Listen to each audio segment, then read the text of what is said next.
하나님 말씀 역대상 4장 9절에서 10절 말씀입니다. 구약성경 역대상 4장 9절에서 10절 말씀.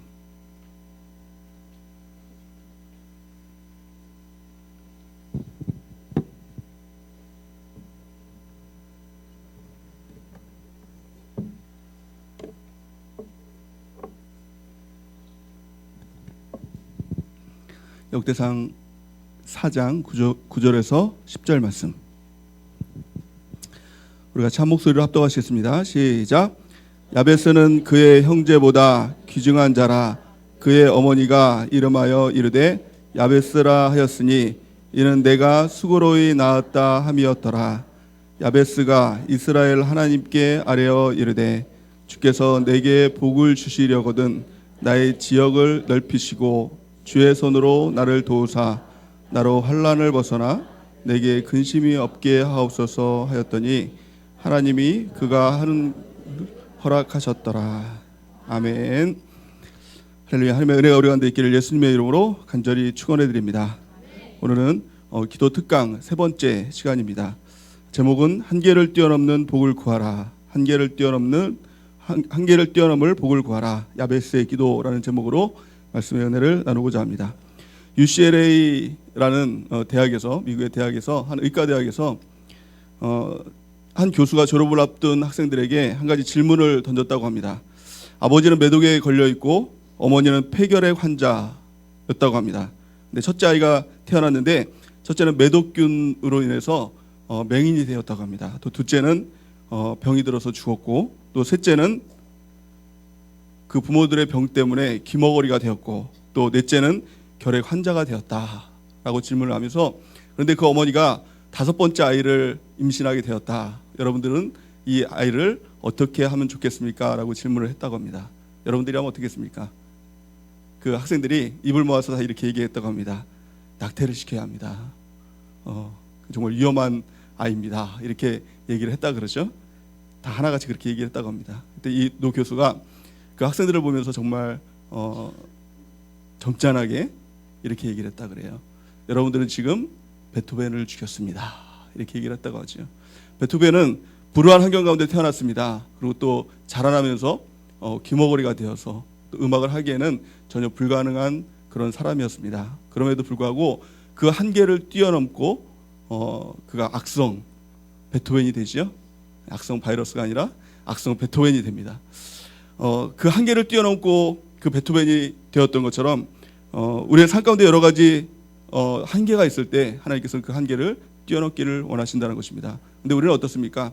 우리의 모습은 다른 사람들의 그 한계를 보면서 저 사람은 안 된다라고 그 사람들을 그렇게 평가하고 있지 않습니까? 또 심지어는 내 자신을 보면서 내 자신의 한계를 보면서 나는 안 돼라고 이렇게 생각하고 있지 않습니까? 그 모든 것들을 뛰어넘고 우리 한계를 뛰어넘고 하나님의 복을 구하는 은혜가 있길 바랍니다. 올해 하나님의 약속이 있습니다. 반드시 우리에게 복을 주시겠다 약속이 있습니다. 또 우리를 창대케 해주겠다라는 약속이 있습니다. 그래서 성도님들에게, 가끔 이렇게 힘들어하는 성도님들에게 하나님의 복이 있어요. 올해 약속 있잖아요. 이렇게 얘기를 합니다. 그런데 너무 힘들면 그 복의 말씀이 잘 느껴지지 않아요. 그렇잖아요. 내 자신을 보면은 그 복을 받을 것 같지 않아요. 환경을 보면은, 상황을 보면은 하나님의 그 복을 내가 받을 수 있을 것 같지 않습니다. 사람들은 자신을 보면은요 낙심할 수밖에 없습니다. 자신의 한계를 보면 낙심할 수밖에 없고, 환경을 바라보고 또 상황을 바라보면 항상 그 한계 가운데 갇힐 수밖에 없다라는 것입니다. 중요한 것은 무엇입니까? 내 자신을 바라보는 것이 아니라 하나님을 바라보는 것입니다. 나는 한계가 있습니다. 어떤 한계가 있습니까? 육신의 한계가 있을 수 있어요. 병의 한계가 있을 수 있습니다. 또 나이의 한계가 있을 수 있어요. 나이가 너무 어리다든가 또 나이가 너무 많으면 그 한계 가운데 갇힐 수가 있다는 것입니다. 또 물질의 한계, 나의 어머니도 가난했고 또 나의 조상들도 가난했고 또 나도 가난하고 그 가운데 갇힐 수가 있다는 것입니다. 그런데 환경을 바라보는 것이 아니라 상황을 바라보는 것이 아니라 내 자신을 바라보는 것이 아니라 하나님을 바라보면 우리가 그 한계를 뛰어넘을 수 있게 될 줄 믿습니다. 하나님은 어떤 하나님이십니까? 우리가 고백하잖아요. 엘샤다의 하나님, 전능한 하나님, 이렇게 우리가 고백하고 있지 않습니까? 그 하나님에게 한계가 있을까요? 한계가 없죠. 하나님은 무한대인 줄 믿습니다. 그 하나님이 우리를 붙들어 사용하실 때 우리는 한계를 뛰어넘고 무한대 가운데 나오게 될 줄 믿습니다. 다윗은 이렇게 고백합니다. 시편 42편 또 43편을 통해서 세 번씩이나 똑같은 내용으로 이렇게 고백하는 것들을 볼 수가 있습니다. 뭐라고 고백하느냐? 내 영혼아 내가 어찌하여 낙심하며 어찌하여 내 속에서 불안해하는가? 너는 하나님께 소망을 두라. 그가 나타나 도우심으로 말미암아 내가 여전히 찬송하리로다. 저와 여러분들의 고백이 이 고백이 되는 은혜가 있길 바랍니다.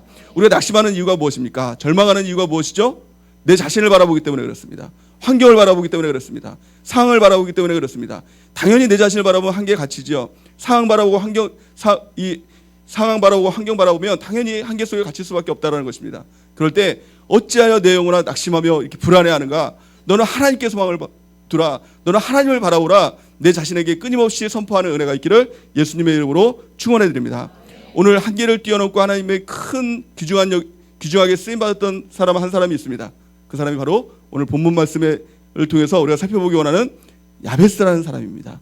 야베스의 기도를 통해서 우리의 한계를 뛰어넘는 기도, 또 한계를 뛰어넘는 그 모습이 어떤 모습인가를 좀 깨닫고 모든 한계를 다 뛰어넘는 은혜가 있기를 예수님의 이름으로 축원해 드립니다. 야베스가 나오는 이 성경은요, 역대상에 나오죠. 야베스에 대한 이 기록, 개인에 대한 기록은 단 이 두 구절만 나옵니다. 역대상을 보면은 참 큐티 이렇게 좀 해보신들 보면 좀 답답한 좀 이 구절이 좀 이런 이 역대상이에요. 창세기로부터 시작하면은 좀 내용이 있지 않습니까? 또 하나님이 또 태초에 천지도 창조하시고 또 뭐 그렇지 않고 아브라함도 나오고 뭐 뭔가 아담도 나오고 뭐 여러 우리가 아는 사람들이 참 많이 나와요. 그래서 창세기도 넘어갑니다. 또 출애굽기도 뭐 넘어가죠. 또 출애굽기, 레위기에서 좀 걸립니다. 근데 레위기에서 힘들어하시는 분이 있어요. 근데 레위기도 잘 보면 거기에 은혜가 굉장히 넘치는 그 책이 바로 이 레위기예요. 거룩에 초점을 맞추면 돼요. 하나님께서 거룩하고 구별하고 또 하나님의 명령대로 우리가 예배드리고 제사드리고 그 내용들을 중점으로 보면 레위기도 참 은혜가 넘칩니다. 그렇죠? 창세기, 출애굽기, 레위기까지 왔어요. 뭡니까? 민수기, 신명기 거기까지도 잘 넘어가요. 내용도 많아요. 그렇죠? 신명기, 여호수아 또 뭡니까? 사사기, 룻기, 사무엘 상하 또 뭡니까? 열왕기 상하 여기까지는 내용이 참 많아요. 그래서 우리가 거기까지 잘 넘어가는데 역대상 1장에 보면은 계속 이제 이런 내용이 나옵니다. 아담서부터 이제 이스라엘 12지파 다 나와요. 뭐 이렇게 뭐 누가 낳고 나오는데 잘 모르겠어요. 누가 누군지도 모르겠고 계속 나와요. 하여튼 뭐 계속 나와요. 어디까지 났냐? 역대상 9장까지 계속 났습니다. 어떤 분이 마태복음을 읽으면서 이제 성경책을 읽어야겠다 이렇게 생각을 하고 창세기부터 읽으면 좀 좋을 텐데 마태복음부터 읽었다고 합니다. 마태복음도 막 낳고죠. 그랬더니 무슨 성경책이 맨날 이렇게 낳고만 있느냐? 그러면서 안 읽는다 그러고 제가 덮었다 그래요. 근데 마태복음 1장은요 그래도 나아요. 우리 아는 사람들도 많이 나오고 또 짧잖아요. 또 예수님까지 나오고 이렇게 또 아는 사람들을 보면 은혜를 받을 수가 있어요. 근데 역대상은 아는 사람도 없고 너무 길어요. 그래서 우리가 큐티 말씀을 받고 또 밴드에 빨리 올려야 되는데 출근을 해야 되는데 계속 나요. 뭘 잡아야 될지 모르겠어요. 뭘 집어서 올려야 될지 모르겠어요. 그러다가 역대상 4장을 보면은 정말 오아시스 같은 그런 사람이 이제 바로 이 구절이에요. 야베스. 그래서 100이면 100 대부분 다 이 구절을 이제 뽑아서 이제 밴드에 이제 올립니다. 야베스에 대한 내용을. 그래서 야베스라는 이 사람이 그래서 유명해요. 우리가 딱 이렇게 말씀 받고 또 올릴 수 있는 그런 내용이지 않습니까? 이 역대상을 보면은 이 어떻게 보면 족보책이죠. 아담서부터 이스라엘 12지파 그 모든 사람들이 낳고 그 책이에요. 그 책이 바로 이 역대상 1장서부터 이제 9장까지 그 내용입니다. 이 내용을 보면서 저는 이런 생각이 들었습니다. 사람이 참 80년을 살고 100년을 살고 열심히 산다고 또 여러 가지 일들을 겪고 또 막 그렇게 산다고 하지만 하나님이 우리 가운데 기록할 때는 어떻게 보면 낳고 죽고 이거로 끝나는 게 아닌가. 생명책에도 이 책이 있다면 누구 낳고 누구 죽고 누구 낳고 누구 죽고 이런 모습들이 아닌가라는 생각들이 들었어요. 그런데 하나님은 계속 이렇게 얘기합니다. 낳고 죽고 이렇게 얘기하다가 역대상 딱 한 구절에 보니까 야베스에 대한 내용에 하나님의 시선이 집중되는 것들을 볼 수가 있어요. 하나님께서 야베스에 대해서 집중하는 것. 왜 야베스에게 집중했을까? 하나님이 감동했다는 거죠. 하나님께서 이 야베스의 모습을 보면서 하나님께서 감동하셨다는 거예요. 저희 여러분들이 하나님을 감동케 하는 은혜가 있기를 바랍니다. 9절 말씀에 보니까 뭐라고 말씀하고 있습니까? 야베스는 그의 형제보다 귀중한 자라 이렇게 말씀하고 있어요. 누가 보시기에? 하나님이 보시기에 귀중한 자라는 거예요. 저 여러분들이 이 칭호를 받기 원합니다. 귀중한 자, 다른 사람보다, 다른 형제들보다, 다른 성도들보다 귀중한 자라 하나님께서 이런 칭호를 받는 은혜가 있기를 예수님의 이름으로 축원해 드립니다. 역대상 4장 9절에 보니까 뭐라고 말씀하셨습니까? 야베스는 그의 형제보다 귀중한 자라. 그의 어머니가 이름하여 이르되 야베스라 하였으니 이는 내가 수고로이 낳았다 함이었더라. 이렇게 말씀하고 있어요. 본래 야베스의 뜻을 보면요, 고통, 슬픔이라는 뜻이에요. 문자적으로 해석하면은 고통을 불러오다, 또 불러올 것이다, 이런 의미를 갖고 있는 것이죠. 이름이란 사람들에게 이렇게 보기 좋게 이름을 짓지 않습니까? 그렇죠? 그래서 그 사람이 어떻게 보면 이름은 예언이죠. 우리나라도 그 이름을 굉장히 중요시 여깁니다. 그렇잖아요. 우리 담임 목사님을 보더라도 이 거룩할 성자에다가 택정함 받을 택자, 그 목사님이 될 수 있는 이름 아닙니까? 정말 훌륭한 그런 이름이에요. 목사님이 될 수 있는. 그래서 만약에 자녀가 목사님에 대한 꿈을 갖고 있다 그러면 그 이름이 너무 좋을 것 같아요. 그래서 저 첫째도 그렇게 이름을 그러면 목사님이 싫어하실 수가 있어서 굉장히 귀한 이름이에요. 제 이름도 생각해봤어요. 말씀을 준비하면서 내 이름의 뜻은 뭐지? 라고 이렇게 생각해봤습니다. 동력 동자에다가 별귀자, 동쪽의 별, 동방의 별, 꼭 이렇게 이단 교주와 같은 그런 이름이죠. 그래서 또 한쪽으로는 또 이런 생각을 해봤어요. 그 다니엘서를 보면은 또 별과 같은 영광이 있는데 또 좋은 쪽으로 이제 해석을 하는 겁니다. 또 별과 같은 영광으로 또 이렇게 해야겠다, 이름대로 돼야겠다, 이제 그런 생각을 가졌습니다. 우리나라도 그렇죠. 우리나라도 내 이름대로 이름을 지을 때 굉장히 조심해서 이름을 짓습니다. 그 아이들의 미래를 생각해서 이름을 짓습니다. 근데 이스라엘도요, 굉장히 그 이름에 대해서 중요시 여기는 것들을 볼 수가 있어요. 아브람, 그런 이름이 굉장히 중요하지 않습니까? 굉장히 중요하게 여겨요. 우리가 사람을 낳으면서 그 아이들에게 뭐 김우울, 나허약, 그렇죠? 허바보 이렇게 짓는 사람은 아마 없을 겁니다. 그렇잖아요. 다 좋은 이름을 짓지 않습니까? 근데 성경에 보면 실제로 기련과 말론이라는 사람이 있어요. 그 누구냐면 나오미의 자녀들이죠. 그 이름의 뜻을 보니까 허약해지다, 수척해지다, 이런 뜻을 가지고 있습니다. 근데 실제로 그 두 아들이 허약하고 수척해서 죽게 되지 않습니까? 이름은 굉장히 큰 예언을 가지고 있어요. 그럼에도 불구하고 왜 그 야베스의 어머니는 그 아들을 낳고 나서 고통이라는 뜻으로, 또 슬픔이라는 뜻으로 이름을 지었을까? 여러 이제 신학자들이 추측을 합니다.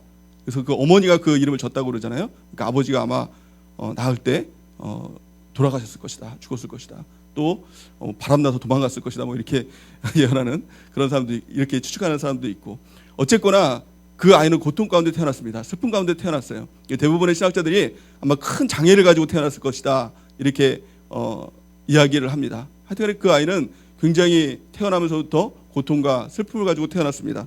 또 그 아이에게는 이름이 예언이라고 했잖아요. 앞으로도 어떻게 보면 고통과 슬픔 가운데 살아갈 수밖에 없는 그런 아이였을 거예요. 그런데 오늘 본 말씀을 보니까 이 야베스가 그 운명을 거스릅니다.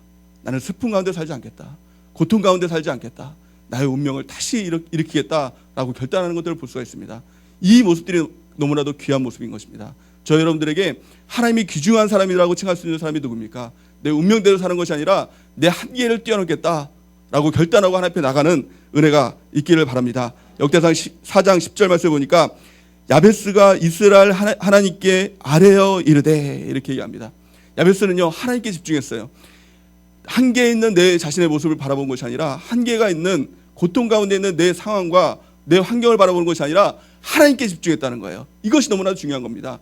당연히 기도는 하나님께 했겠죠. 그럼에도 불구하고 성경은 하나님께 기도했다라고 이렇게 얘기하고 있어요. 하나님께 기도했다라고요. 우리가 기도를 합니다. 하나님께 기도합니다. 근데 우리의 수많은 기도는 어떻게 보면 어쩌면 하나님께서 보시기에 하나님께 기도했다라고 안 볼 수도 있다는 거예요. 너무 문제에 집중하다 보면 하나님께 집중하지 못합니다. 그래서 심지어는 하나님이 내 문제를 도와주시면 좋겠지만 다른 누군가가 내 문제를 도와주면 내가 그쪽으로 가겠다라고 생각할 경우도 있다는 거예요. 중요한 건 무엇입니까? 하나님께 집중하는 거예요. 기도의 핵심이 무엇입니까? 하나님께 기도하는 거예요. 예수님께서 우리에게 기도의 본을 보여주십니다. 그것을 주기도문이라고 얘기하죠. 주기도문의 가장 첫 번째 시작이 무엇입니까? 하늘에 계신 우리 아버지여. 이 내용은 이 주기도문의 가장 핵심이자 전체적인 어떻게 내용이라고도 볼 수가 있다는 거예요.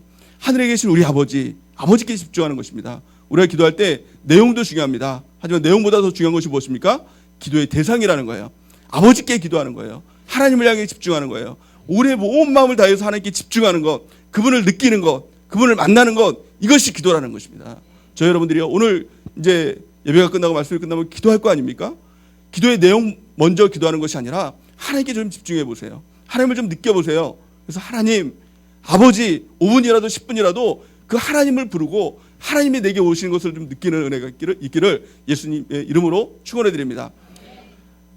또한 제가 NIV 성경을 좀 찾아봤습니다. NIV 성경을 찾아봤더니 이렇게 나오고 있어요. 하나님께 아뢰어 이르되라는 것을 성경 표현해 보니까 cried out 이렇게 이야기하고 있더라고요. 심상치 않은 것 같아서 제가 영어를 잘 몰라서 또 사전을 찾아봤습니다. 그랬더니 cry out 이런 말이 있더라고요. 비명을 질렀다 이런 뜻이에요. 비명을 질렀다. 야베스는요 자신의 한계를 뛰어넘기 원했습니다. 그러면서 하나님께 cried out 무엇입니까? 비명을 질렀다는 거예요. 하나님께 부르짖었다는 거예요. 간절히 외쳤다는 거예요. 무엇이 느껴집니까? 간절함이 느껴지죠. 하나님 아니면 안 됩니다. 하나님 없으면 안 됩니다. 어디서 많이 들어본 말이잖아요. 우리 교회 목사님께서 끊임없이 이 창립 이후로 지금까지 계속 하시는 말씀이에요. 하나님 계시면 되고 하나님 안 계시면 안 됩니다. 이게 우리 교회의 가장 큰 모토 아닙니까? 나는 0이고 하나님이 100입니다. 이것이 우리의 외침이잖아요. 야베스에게 이 기도가 있었다는 거예요.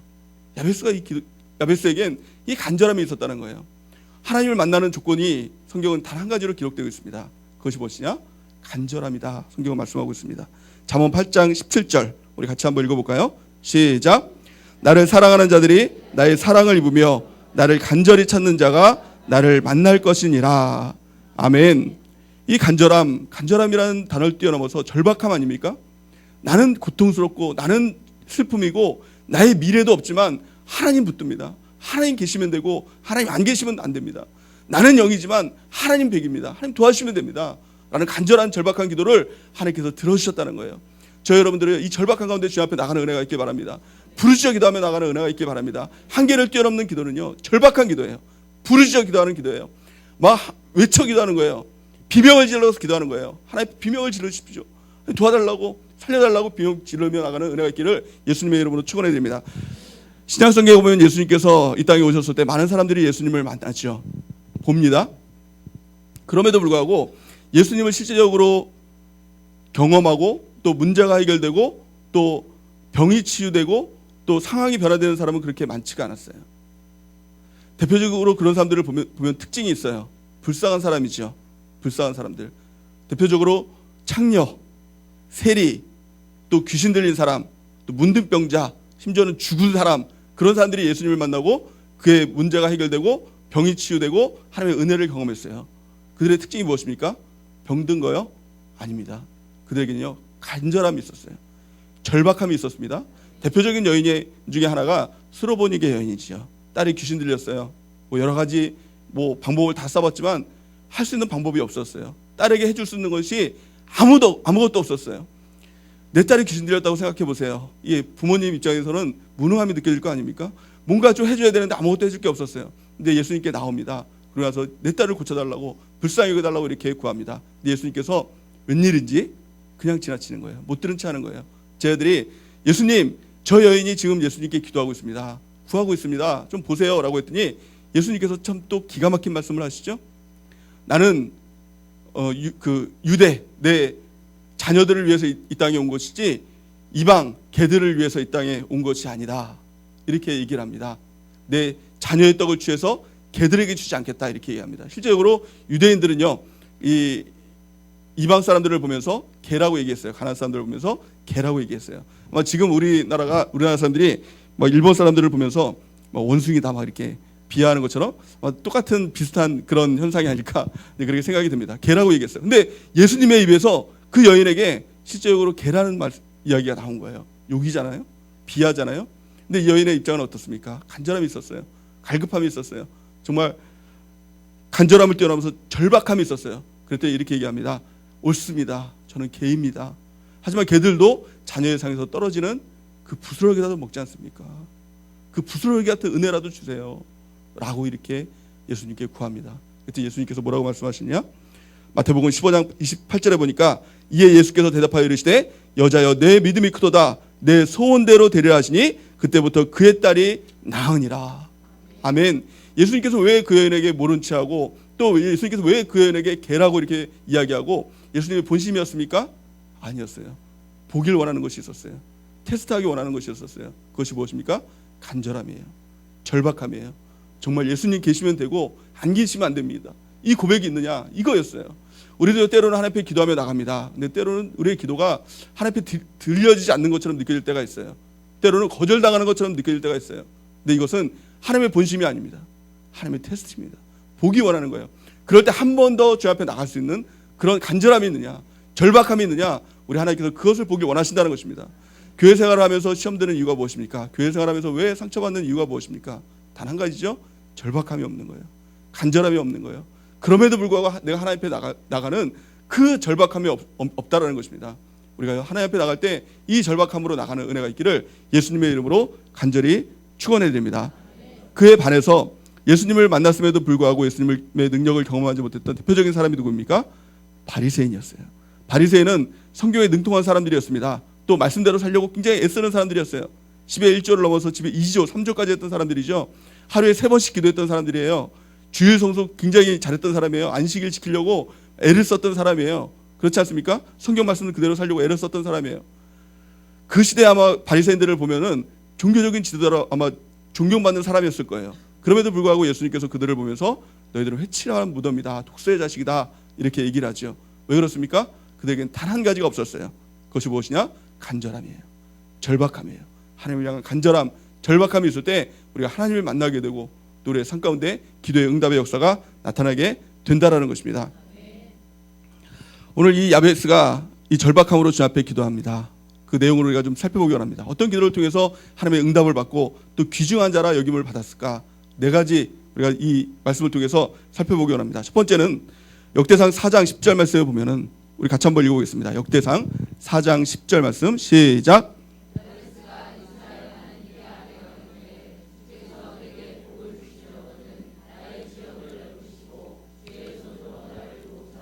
나로 환난을 벗어나 내게 근심이 없게 하옵소서 하였더니 하나님이 그가 구하는 것을 허락하셨더라. 아멘. 야베스가 이스라엘 하나님께 아뢰었대요. 또 뭐라고 아뢰었느냐? 주께서 내게 복을 주시려거든. 하나님께서 복을 주신다는 확신을 가졌어요. 이 내용을 개역 한글에서 보니까 복에 복을 더하소서 이렇게 구하는 것들을 볼 수가 있습니다. 우리가 하나님 앞에 이 한계를 뛰어넘어서 구해야 될 것이 무엇입니까? 복을 구해야 된다는 것입니다. 복을 구하시기 바랍니다. 하나님 나에게 복을 주옵소서. 복에 복을 더하여 주옵소서. 우리 하나님 앞에 구하며 나가는 은혜가 있기 바랍니다. 어떤 근거로 하나님 앞에 복을 구합니까? 우리는 어떤 자격으로 하나님 앞에 복을 구할 수 있습니까? 내 모습을 보면 나처럼 이렇게 죄 많은 사람이, 나처럼 이렇게 자격 없는 사람이 하나님 앞에 복을 구해도 될까? 라는 생각이 종종 들 때가 있습니다. 하지만요, 우리가 하나님 앞에 복을 구하는 그 자격은 다른 자격이 아니라 자녀의 자격이라는 거예요. 자녀는 아버지께 복을 구합니다. 그 자녀도 성경에 보니까 어린아이라는 거예요. 하나님은 우리 아버지가 되어주시고 우리는 어린아이와 같다라는 것입니다. 어린아이들은 아버지에게 돈이 필요하면 돈을 달라고 합니다. 먹을 것이 필요하면 뭐 사달라고 얘기합니다. 그게 너무나도 당연한 거죠. 저희 자녀도요, 저희 아이도 특별히 둘째가 저에게 이제 그 사무실로 이렇게 찾아옵니다. 그래서 문을 확 열자마자 아빠 돈 주세요 이렇게 얘기해요.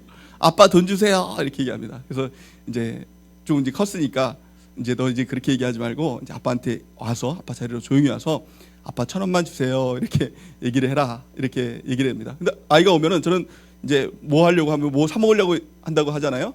꼭 1,000원짜리를 준비했다가 1,000원씩 이렇게 꼭 줘요. 없으면 이제 못 주지만 꼭 준비를 해놓습니다. 언제 올지 모르니까, 언제 쳐들어올지 모르니까 1,000원짜리를 항상 이렇게 쌓아놨다가 1,000원씩 이렇게 줍니다. 그런데 예전에 아마 문화센터에 있을 때인 것 같은데 모르는 아이가 이제 그 모습을 본 것 같아요. 그러더니 이제 제 아들이 가고 난 다음에 그 아이가 또 들어오더라고요. 근데 저도 1,000원만 주세요 이렇게 얘기하는 거예요. 근데 처음 본 아이예요.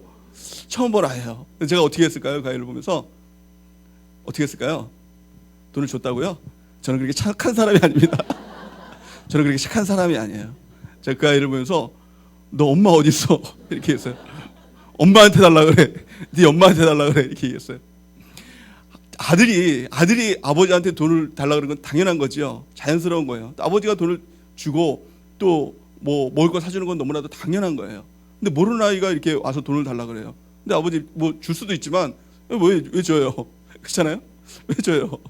그런 생각이 들잖아요. 반대로 말하면 우리 작은 아이가 저한테 와서 이렇게 돈을 달라 그러면 자연스럽고 좋지만 집사님들한테 다니면서 집사님 1,000원만 주세요, 1,000원만 주세요 하고 다닌다면 얼마나 제 입장에서 얼마나 민망하고 화가 나겠습니까? 혹시 그런 걸 보면은 저한테 좀 얘기 좀 해주세요. 따끔하게 혼내야 되지 않습니까? 얘기가 나왔으니까 말인데 제 조카 이제 사촌 동생이 있어요. 근데 그 아이가 동두천에서 살았어요. 근데 그 아이가 6살 때 아버지 그러니까 엄마한테 자기 한복을 입혀달라고 자꾸 막 그러더라는 거예요. 그래서 한복을 막 입혔더니 막 좋아하고 막 그래서 또 뭐 얼마 지난 다음에 또 한복을 입혀달라 그래서 한복을 또 입혀줬대요. 근데 나중에 알고 봤더니 거기 이제 미군들이 많잖아요.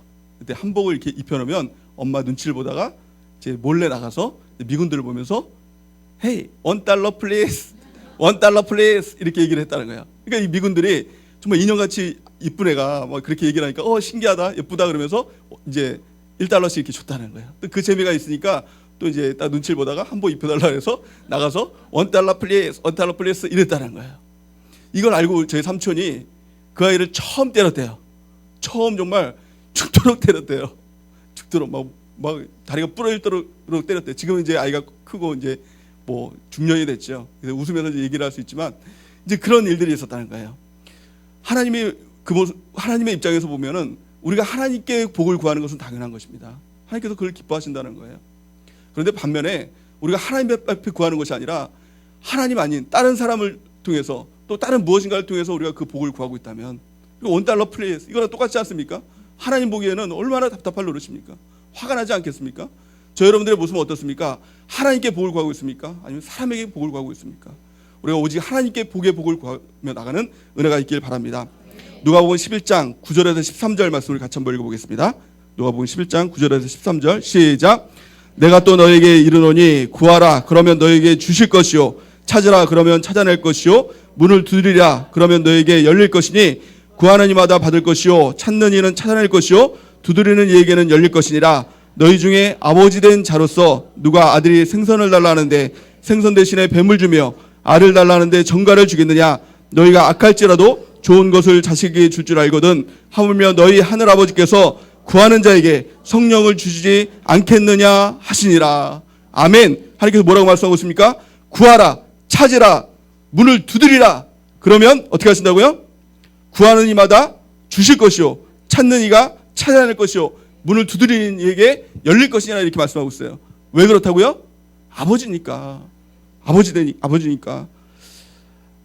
12절 말씀, 11절 말씀 보니까 너희 중에 아버지 된 자로서 누가 아들이 생선을 달라는데 생선 대신에 뱀을 주며 알을 달라는데 정갈을 주겠느냐.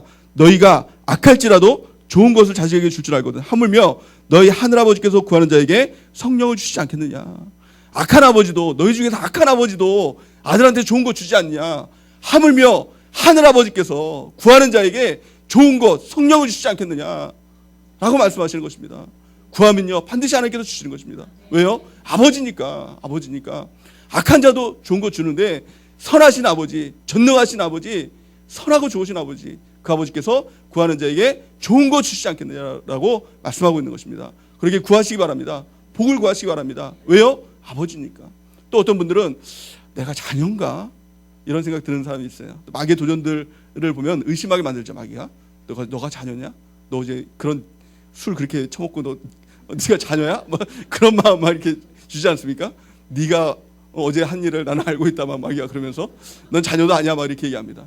자녀의 조건은요 단 한 가지예요. 영접이라고 말씀하고 있어요. 요한복음 1장 12절 말씀 우리 같이 한번 읽어보겠습니다. 요한복음 1장 12절 시작.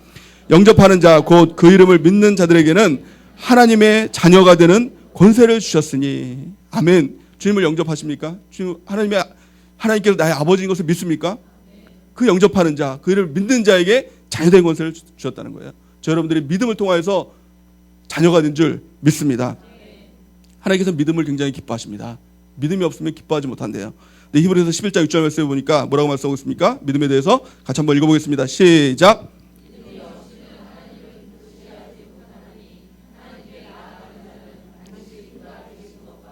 그가 자기를 찾는 자들에게 상 주시는 이심을 믿어야 할지니라. 아멘. 믿음이 없으면 하나님께서 기뻐하지 못한대요. 그 믿음이 뭐라고요? 하나님께 나가는 자, 하나님께 예배드리러 나가는 자, 그렇죠? 기도하러 나가는 자, 반드시 그 가운데 하나님께서 계시다는 것을 믿는 것입니다. 여러분들 수요 예배 나올 때 이 자리에 하나님께서 계시다는 것을 믿습니까? 믿었습니까? 그 믿음이 있어야 기뻐하신다는 거예요. 또한요, 하나님께 나가는 자에게 하나님께서 반드시 상 주신다는 믿음, 그 믿음이 있어야 된다는 것입니다. 하나님께 나온 우리에게 하나님께서 상 주실 줄 믿습니다. 복을 주실 줄 믿습니다. 그걸 믿는 게 바로 믿음이라는 거예요. 얼마 전에 백화점에서 몇 년 전이었던 것 같아요. 백화점에 이렇게 오면은 사은품으로 라면 한 박스를 준다고 이렇게 광고했던 적이 있어요. 그렇죠? 현대백화점인지 롯데백화점인지 생각은 안 나지만 하여튼 라면 한 박스 준다고 이렇게 광고를 했어요. 그랬더니 그날 새벽 4시부터 줄을 섰어요. 새벽 4시부터 줄을 섰어요. 근데 오픈 시간이 몇 시였냐? 10시였어요. 사람들이 그 말 믿고 라면 한 박스 타겠다고 줄을 섰어요. 이걸 보면서 야, 이 사람들 참 대단하다 라는 생각이 드는 반면에 또 이런 생각이 들었어요. 야, 이 사람들 믿음 우리보다 더 좋다. 야, 그거 받겠다고. 야, 그 간절함, 그 절박함 있지 않습니까? 라면 한 박스에 대한 그 절박함. 우리는 어떻습니까? 정말 예배를 통한 그 절박함이 있습니까? 정말 하나님께 나가면 그 상 주신다는, 라면 한 박스밖에 안 주시겠습니까? 하나님께서? 그렇지 않습니까? 그 절박함 가운데 우리가 주님 앞에 나오면 정말 복 못 받을 사람 없겠다. 하나님께 상 못 받을 사람 없겠다. 이 마음 들었어요. 저 여러분들이요, 정말 이것들을 실제로 믿는 은혜가 있길 바랍니다. 실제로 믿는 은혜가 있길 바랍니다. 하나님의 상은요, 정말 너무나 좋은 상 아니겠습니까? 라면 한 박스와 비교할 수 없는 상 아니겠습니까? 하나님께 나가는 자는 반드시 믿어야 돼요. 하나님이 계시다는 것, 하나님께서 상 주신다는 그 믿음, 그 복을 구하며 나가는 은혜가 있기를 예수님의 이름으로 간절히 축원해 드립니다. 복을 구하는 자체는요, 기복이 아닙니다. 사람들은 복 구하는 자체를 통해서 기복이라고 얘기해요. 그러나 그런 기복이 아닙니다. 기복은요, 하나님의 본질적인 거예요. 하나님 그 대상을 아버지로 보느냐, 아니면 복을 주는 자판기로 주느냐, 이거예요. 그래서 이거를 평가할 수 있어요. 하나님께서 만약에 복을 주시면 감사하죠. 복 달라고 이렇게 요구해야 되죠. 근데 만약에 그 복을 안 주시면 그럼에도 불구하고 그리할지라도 하나님 사랑합니다, 이 고백이 있으면 기복이 아니에요. 그런데 하나님 날 복 주세요. 근데 하나님께서 복을 안 주세요. 그러면 딴 사람 찾아가서 복 주세요. 이건 기복이에요. 우리 신앙 가운데도 기복이 있을 수 있죠. 그래서 제가 여기 파주에서는 없었던 것 같아요. 서울에서는 정말 그 하나님한테 복 달라고 막 이렇게 구하고 안 주시는 것 같으니까 점집에 가서 이렇게 점 보는 그런 집사님도 제가 봤어요. 그 집사님 보면서 얼마나 기가 막혔는지, 집사님 지금 어떻게 하려고 그러시냐고 그랬던 적이 있어요. 이게 기복이죠. 하나님 나에게 복 주세요. 이건 기복이 아닙니다. 당연히 아들이, 자녀가 아버지에게 복 달라는데 이건 기복입니까? 아니죠. 하나님 복을 구하라고 얘기하고 있어요. 찾으라고 얘기하고 있어요. 문을 두드리라고 얘기하고 있어요. 구하는 자에게 복을 주시겠다, 성령 주시겠다 약속하고 있는 것입니다. 우리가 이 야베스와 같이 복의 복을 구하며 나가는 은혜가 있기를 예수님의 이름으로 축원해 드립니다. 두 번째는 무엇입니까? 10절 말씀에 보니까 나의 지경을 넓혀 주소서, 이렇게 얘기합니다. 지경을 넓혀 달라고 얘기해요. 우리의 지경이 넓어져야 합니다. 우리가 복을 구할 때도 나 혼자 잘 되기 위해서 복을 구하는 것이 아니라 그 복을 통하여서 다른 사람에게 유익이 되고 복의 통로로 쓰임 받기 위해서 지경이 넓혀져야 된다는 것입니다. 지경이 넓혀지기 위해서 반드시 필요한 것은 무엇입니까? 내 한계를 발견하는 거예요. 한계를 발견하는 것. 내 지경이 여기까지라는 것을 아는 거예요. 그래야 그 지경을 넓혀달라고 기도하지 않겠습니까? 그러기 위해서 반드시 필요한 것 한 가지입니다. 교회 안에서 순종입니다. 순종하면요, 지경이 넓어져요. 그리고 또 그 기도가 나올 수밖에 없어요. 예를 들어서 우리 지금 이제 셀장 모임 때 담임 목사님하고 이렇게 나눴는데, 우리 셀장님들이 언제부터 이렇게 신앙의 성숙을 이루고 정말 이렇게 대단한 셀장이 됐느냐 이렇게 막 나눴어요. 근데 처음 우리 셀장님들 이렇게 셀장 하십시오 목사님께서 얘기할 때 처음부터 아멘, 좋아요, 행복해요 이렇게 했던 사람은 없는 것 같아요. 다 왜 저예요? 이렇게 물어보고, 언제까지 해야 돼요? 이렇게 물어보고. 그래도 참 감사한 건 안 한다는 얘기는 안 하고 그래도 하겠다라고 이렇게 했어요. 근데 처음에는 얼마나 이렇게 힘들어하는지, 셀장 모임 이렇게 한번 나오는 것도 굉장히 힘들어했어요. 처음 이게 셀장 모임 때 앉아 있었던 우리 셀장님들 얼굴을 보면 잊혀지지가 않아요. 지금도 막 생생하게. 어떤 표정이냐? 여기는 어디? 나는 왜 여기 와 있지? 이런 표정이에요. 이런 표정. 그래서 셀장모님 나오는 것 자체도 막 너무 힘들어했어요. 그래서 셀장모님 나와서 이렇게 나눔을 하면서 막 울었어요. 은혜 받아서 우는 게 아니에요. 딴 영혼을 때문에 우는 게 아니에요. 내가 힘들어서 내가 왜 이런 고난의 길을 걸어가야 되나. 내가 힘들어서 맨날 울었어요. 근데 지금은요, 막 은혜를 나누면서 다른 영혼들을 위해서 막 울고, 하나님의 은혜에 막 회개하면서 울고, 내가 부족하다고 그러면서 막 울고, 막 지경이 넓어진 것들을 볼 수가 있어요. 또 우리 다음 주에 이제 3월 1일 날 뭐죠? 무슨 날이죠? 3.1절이죠. 3.1절이라서 이제 셀장 모임이 없습니다. 이렇게 공지를 했더니 화요일 날 이 쉬는 날이면 월요일 날 해야죠. 막 그러면서 셀장들이 막 그렇게 하더라고요. 그래서 주사 좀 그려주지 말라고 막 이렇게 말렸어요. 뭐 지경이 넓어진 것 같아요. 지금은요, 막 저보다 더 나은 것 같아요. 막 신방하고 기도하고 말씀 보고 막 하는 걸 보면은 저도 막 이렇게 도전 받아가지고 나도 열심히 해야겠다 그러고 하나님 앞에 막 기도하고 막 성경 읽겠다 막 하고 막 그렇게 합니다. 우리 셀장님들 보면은 굉장히 그 성숙한 것들을 볼 수가 있어요. 지경을 뛰어넘는 그런 모습들을 볼 수가 있어요. 처음에는 부담일 수가 있습니다. 순종하는 거 부담일 수 있어요. 셀장 하십시오, 아멘 하는 거 힘들 수 있어요. 또 교사 하십시오, 팀장 하십시오, 아멘 하는 거 힘들 수가 있어요.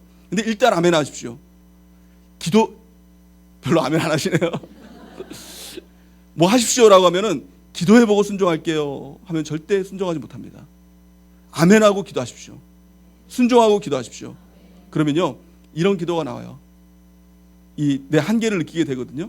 그러면 하나님, 내가 한계를 뛰어넘게 해주세요. 하나님 도와주세요 라는 기도가 절로 나옵니다. 봉사하십시오라고 명령할 때 아멘 하십시오. 그리고 나 해보세요. 그러면 한계에 부닥치게 되거든요. 육신의 한계, 상황의 한계, 그런 한계에 부닥치게 됩니다. 그리고 하나님 앞에 엎드리게 됩니다. 하나님, 이 한계를 뛰어넘을 수 있는 지경을 넓게 해주세요. 전도하십시오라는 그 명령 앞에 아멘하고 전도해보세요. 그러면 전도하면 다 이렇게 오는 게 아니에요. 한계를 만나요. 정말 힘든 사람들을 만나거든요. 정말 까칠한 사람들을 만나거든요. 나를 힘들게 하는 사람들을 만나거든요. 그러면 하나님 앞에 엎드릴 수 있어요. 하나님, 날 도와주십시오. 지경을 넘게 해주세요. 이렇게 얘기해요. 어떤 사람에게 어떤 집사님이 하나님을 믿으면 복을 받습니다. 이렇게 얘기를 했다 그래요. 믿음이 있으니까, 복을 주신다는 믿음이 있으니까. 근데 이 전도 대상자가 보니까 자기가 더 복 받은 것 같은 거예요. 그러니까 이 집사님 보고, 복은 집사님이 더 받아야 될 것 같습니다. 이렇게 얘기를 했다는 거예요. 그러니까 이 집사님이 그 마음에 너무 이렇게 마음이 아파하면서 하나님 앞에 엎드려서, 하나님, 내 지경을 뛰어넘게 해주세요. 내가 모든 사람에게 전도를 하고 싶은데 내 모습이 이렇습니다. 하나님 앞에 엎드려서 기도하는 거예요. 하나님 복 안 주시겠습니까? 복 주시겠죠. 이 지경을 뛰어넘는 것, 한계를 만나는 은혜가 있기를 예수님의 이름으로 간절히 축원해 드립니다. 저에게도 한계가 있어요. 제가 사역 중에서 가장 큰 한계가 이 말씀 증거하는 게 굉장히 큰 한계인 것 같아요. 굉장히 큰 부담을 갖거든요. 그래서 말씀을 증거하려면 이 한 주간 이게 뭔가 얹힌 것 같아요. 말씀을 증거, 무슨 말씀을 증거해야 되지? 항상 이렇게 중얼중얼 하면서 막 이렇게 합니다. 그래도 소망이 있었어요. 이제 기도 특강을 4주 이제 목사님께서 하라고 했을 때 이번 주만 하고 이제 다음 주만 하면은 그래도 끝난다라는 그런 소망이 있었어요. 소망을 가지고 있었는데 어제 회의 때 목사님께서 이제 앞으로 계속하지 그런 말씀을 들었어요. 뭔가 이렇게 얹혀서 지금도 얹힌 것 같아요.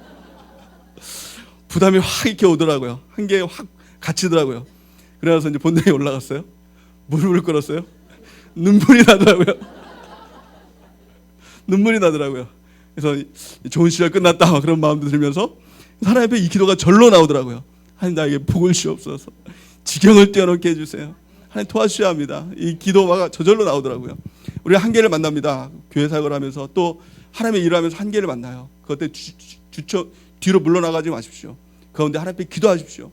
그래서 우리가 능력에 맞는 일을 구하지 말고 일에 맞는 능력을 구하라, 이런 말이 있어요. 일을 맡으세요. 그러면서 능력을 구하세요. 하나님께서 부어주게 될 줄을 믿습니다.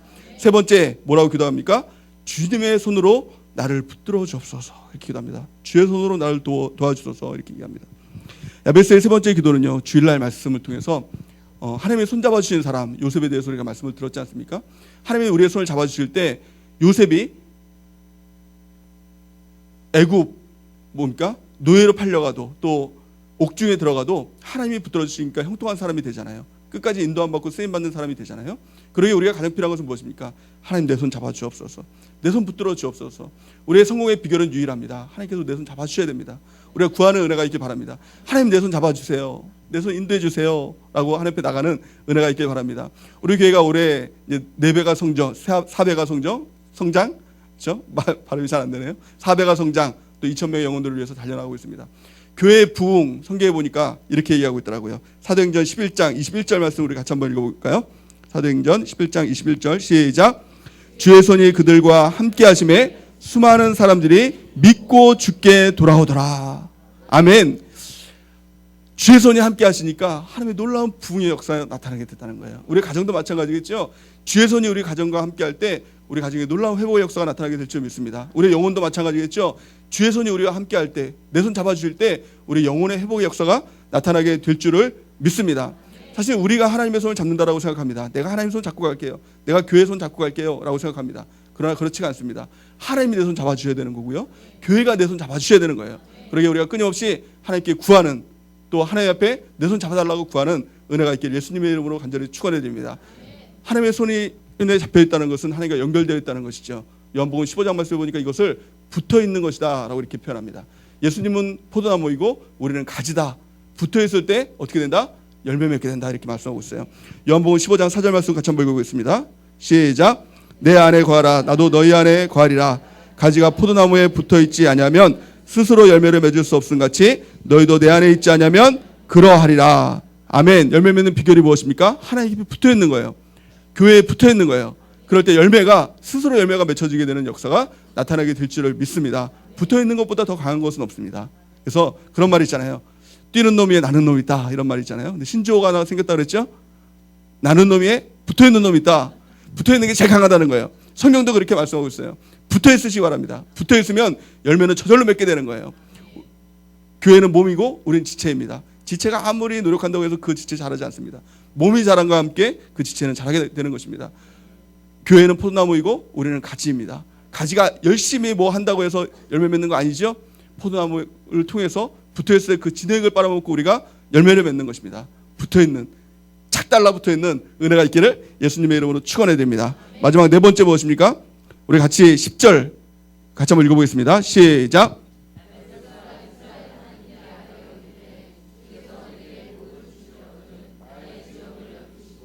주의 손으로 나를 붙드사 나로 환난을 벗어나 내게 근심이 없게 하옵소서 하였더니 하나님이 그가 하는 것을 허락하셨더라. 아멘. 마지막 기도는 무엇입니까? 나로 환난을 벗어나 근심이 없게 하옵소서 이렇게 얘기합니다. 이 환난은요 역경이라는 뜻도 있습니다. 또 어려운 일 이런 뜻도 있지만 가장 근접한 뜻이 악한 나쁜 이란 뜻이에요. 무엇입니까? 사탄 공격으로부터 나를 보호하여 주옵소서. 이 기도가 된다는 거예요.